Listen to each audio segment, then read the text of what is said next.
समस्या ये है, देश में कवियों की बड़ी इज्जत होती थी, लेकिन कभी गलत विमर्श में फंस गए भाई साहब। जिस विमर्श में सोनिया गांधी जी को होना चाहिए था, उस विमर्श में रोहित सिरफिरा फंसे हुए हैं। अरे अपनी शादी की देखो भाई, 2-4 राउंड कर लो, काहे चक्कर में पड़े हो? जिसकी नहीं हो रही, जिसको जो खाली बैठी उससे तुम कर लो। एक बार जोरदार तालियां बजाइए तो मैं बहुत चितेरे गीतकार वीरेंद्र जैन विद्रोही जी से आग्रह करता हूँ कि मंच की ओर आए, क्योंकि वे जल्दी में है, उनकी ट्रेन भी है। जिनकी ट्रेन होती है, एक मुहावरा है, जैसे हम लोग अवधि में कभी खाना वाना खाने बैठे, जल्दी खाने लगते हैं, मम्मी कहती का ट्रेन छूटी जाए रहेगा। तो इस बात से पुष्टि हो रही है कि वे आएंगे, जल्दी काव्य पाठ करेंगे, एक आध दो मुक्तक सुनाएंगे और सीधे बैठ जाएंगे ट्रेन में। और वो एक आध दो मुक्तक जितनी देर में सुना सकते थे, उतना समय वो आने में लगा रहे हैं। देश में प्रेम में समस्या और कोई नहीं दादा, आप गीतकार हो, आप यही फंस जाओगे। प्रेम में समस्या ये है कि अब व्हाट्सएप का ज़माना है, जितनी देर में आप पहुंचोगे हमारे 10 मैसेज पहुंच जाएंगे, और जिसके चक्कर में आप पड़े उसके 15 रिप्लाई मुझे मिल जाएंगे। एक बार जोरदार तालियां बजाइए बड़े भाई वीरेंद्र विद्रोही के। भाई बहुत अच्छा संचालन कर रहे हैं, मैं चाहता हूँ इनके सम्मान में जोरदार ताली दीजिएगा। आदरणीय संतोष दादाजी की गर्माई उपस्थिति, चेतन जी को प्रणाम करता हूँ। और मुक्तक सम्राट जिन्हें हम नहीं, आप नहीं, पूरा हिंदुस्तान मुक्तक मशीन के नाम से जाता है, वो मंच धन्य हो जाता है जहाँ पंकज भाई होते हैं, इनको भी प्रणाम करता हूँ। आदरणीय मंजू दीदी बैठी हूँ, जितने भी युवा साथी हैं इनको प्रणाम करता हूँ। एक छोटी रचना के साथ मैं अपना स्थान ग्रहण करूँगा। आज मेरा दिन आना सफल हुआ, एक देश के लिए भाई मिश्रा जी जैसा संचालक मिला है। मैं चाहता हूँ हर मंचों पर इनका संचालन हो, और मेरे संयोजन में जो टीम अगली बनेगी भाई संचालन करेंगे। सुनाता हूँ 4 पंक्ति, सुनेगा। हम दे लेंगे सर।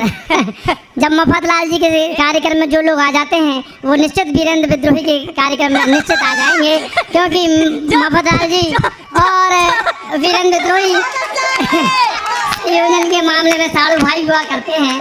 तब सुनिएगा 4 पंक्तियाँ, सुनिएगा रोहित भाई कि सुनिएगा मंच का और आपका मन चाहता हूँ।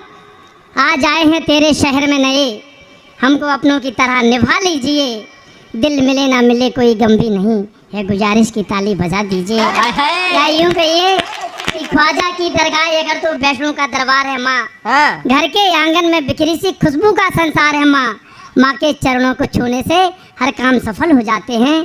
सच कहता हूँ इस दुनिया में हर तीरथ का इसी परिवार की मंजू जी 4 पंक्तियाँ और सुनिएगा कि कहानी मैं सुनाता हूँ, उसे वो मोड़ देते हैं, मैं रिश्तों को निभाता हूँ, उसे वो तोड़ देते हैं।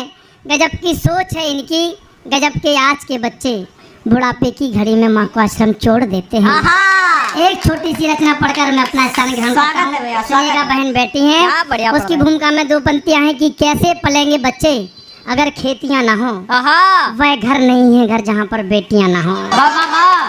बिक गए घर कई, बिक गई खेतियाँ, बैठ पाई हैं डोली में तब बेटियाँ, माँ की चूड़ी बिकी, बिक गई बालियाँ, हाथ मेहंदी रचा पाई तब बेटियाँ, हलवा पूड़ी तो बेटों की खातिर बने, बासी रोटी चबाती रहीं बेटियाँ। शौक सजने संवरने का इनको बहुत, घर गृहस्थी में उलझी रहीं बेटियाँ। यहाँ पे माँ ने है डांटा, वहाँ सास ने बंद कमरे में रोती रहीं बेटियाँ। भैया भाभी भी अपमान करते बहुत, फिर भी राखी भिजाती रहीं बेटियाँ, वन के नैना सी जलती रहीं बेटियाँ, दर्द होने का सहती।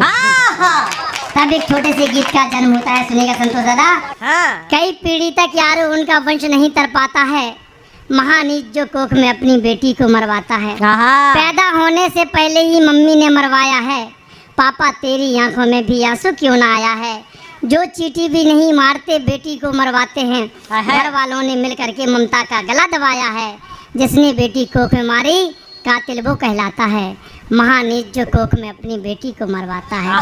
पैदा होने पर बेटी के मातम लोग मनाते हैं, दादा दादी की आंखों में आंसू तक आ जाते हैं, पैदा होने पर बेटी के मंगल गीत नहीं गाते, बोझ समझकर ही बेटी को लोग यहाँ अपनाते हैं, जिसने बेटी कोख में मारी नजरों से गिर जाता है, महानीच जो कोख में अपनी बेटी को मरवाता है। आजन्मी बालिका कोख में अपने भाई से क्या कहती है, सुनिएगा मिश्रा जी। स्वागत है। कि भाई दूज पर किससे भैया अपना तिलक कराओगे, सावन के महीने में किससे तुम राखी बंधवाओगे, मम्मी ने जब कोख में मारा तुमने क्यों नहीं डांटा? आहा। अपनी गुड़िया सी बहना को डोली नहीं चढ़ाओगे? आहा। बिन बहना के जग में कोई भाई नहीं चल पाता है। हाय हाय। महानीच जो कोख में अपनी बेटी को मरवाता है। वाह वाह वाह वाह। आज देख लो, बेटी ही तो वायुयान उड़ाती है। आहा। वक्त पड़े तो वो सरहद पर भी हथियार उठाती है। दोनों कुल की मर्यादा की लाज निभाकर चलती है। हमें बताओ, तुमको बेटी नजर कहाँ कम आती है? हाय हाय। बिन बेटी की जग में कोई वंश नहीं बढ़ पाता है। महानीच जो कोख में अपनी बेटी